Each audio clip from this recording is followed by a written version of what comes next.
Hi friends, welcome to Karthik Telugu news. ఇవాళ ఇందిరమ్మ ఇళ్ళ గురించి మరొక ఇంపార్టెంట్ అప్డేట్ న్యూస్ అయితే రావడం జరిగింది. దీని గురించి మరిన్ని విషయాలు ఈ వీడియోలో తెలుసుకుందాం. దయచేసి ఈ వీడియోని ఎక్కడ స్కిప్ చేయకుండా చివరి వరకు చూడండి ఫ్రెండ్స్. అలాగే మా ఛానల్ సబ్స్క్రైబ్ చేసుకొని మాకైతే ఒక సపోర్ట్ అయితే ఇవ్వండి. వివరాల్లోకి వెళ్ళినట్లయితే ఇందిరమ్మ ఇళ్ళ గురించి లబ్ధిదారుల గుర్తింపులో భాగంగా ప్రజాపాలనలో వచ్చిన దరఖాస్తుదారుల ఇంటికి సర్వేయర్ వెళ్తారు. యాప్లో ఆయా వివరాలు నమోదు చేస్తారు. సర్వేను గెజిటెడ్ స్థాయి అధికారి పర్యవేక్షిస్తారు. గ్రామాల్లో పంచాయతీ కార్యదర్శి, పురపాలికలోని వార్డుల్లో వార్డు అధికారి ద్వారా సర్వే జరుగుతుంది. అనర్హులకు ఇల్లు మంజూరు కాకుండా ఎంపీడీఓలు, పురపాలిక కమిషనర్లు కూడా పర్యవేక్షణ చేపట్టనున్నారు. ఇక లబ్ధిదారుల వివరాలను 360 డిగ్రీల కోణంలో పరిశీలించనున్నారు.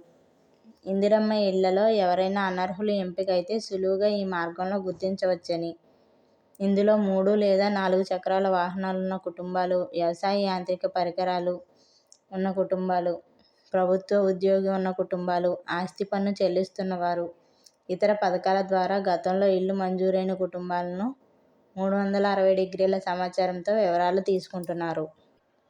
ప్రతి మండల కేంద్రంలో ఒక నమూనా ఇంటి నిర్మాణం.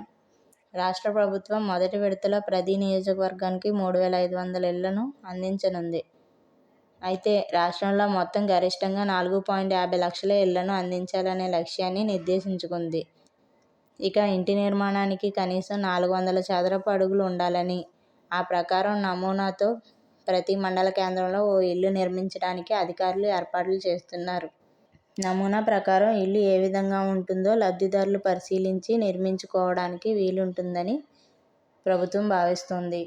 ఇకపోతే ఖచ్చితంగా ఇదే నమూనాలో నిర్మించుకోవాల్సిన అవసరం లేదు.